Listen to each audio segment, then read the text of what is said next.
If I hear those certain ringtones from a pager, even if it's like on an ad or something in public, I literally have PTSD. Like my heart skips a beat. How do you, outside of notifications, how do you balance your work life, Sean? Like, how do you separate? Like, when are you like, I'm done. I'm going home today.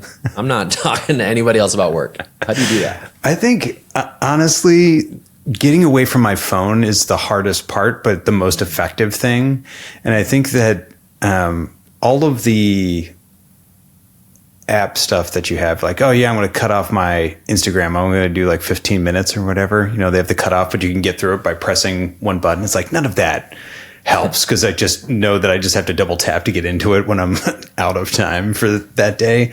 So I think that when I'm coming home, one of the things is just like get myself separate from my phone. And the thing that's actually been the most helpful to me is an Apple Watch, just because the functionality of it is kind of like, I'm not answering stuff on TikTok off of my phone, but I feel like I have to have a connection just in case I get an emergency phone call, just to like be there for my patients. I get anxious when I'm like separated from it. So I found that has been helpful. And I see that, you know, you see all these ads for Brick or whatever else is coming out, where they're basically like turning your phone back into a landline voluntarily, you know, getting rid of all the extra doodads other than being able to like text or call or whatever you set it to.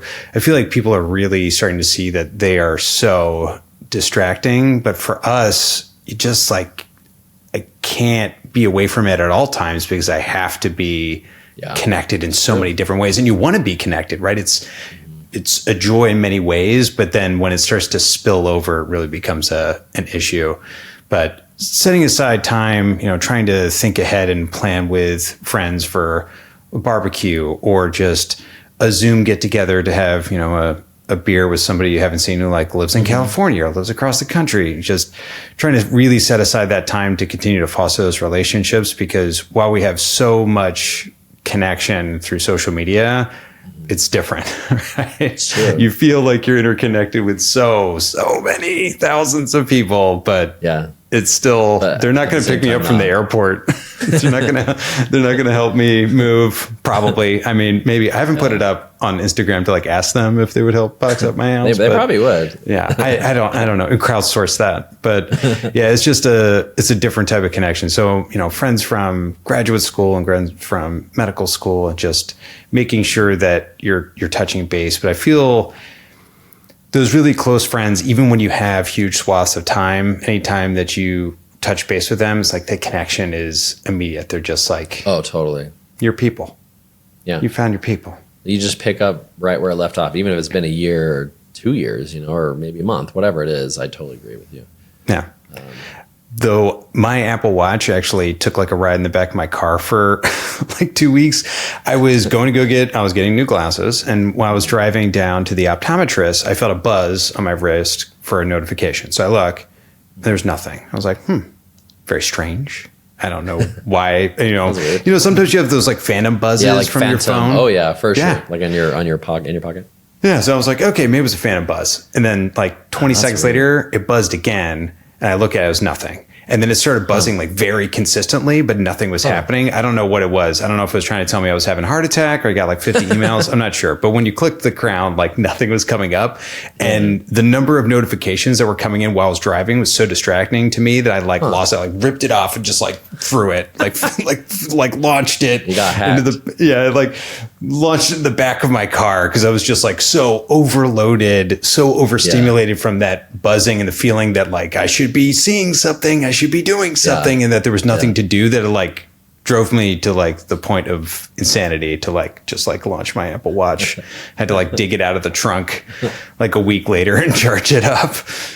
That's funny. Yeah. But I haven't worn my Apple Watch in a while, but I like your idea of the notifications. Okay. Well, along the lines of annoying, right?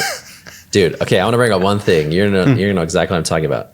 In residency, pagers. Did you guys have pagers still when you were in residency? Yeah. Dude, in 2018, were we still using pagers?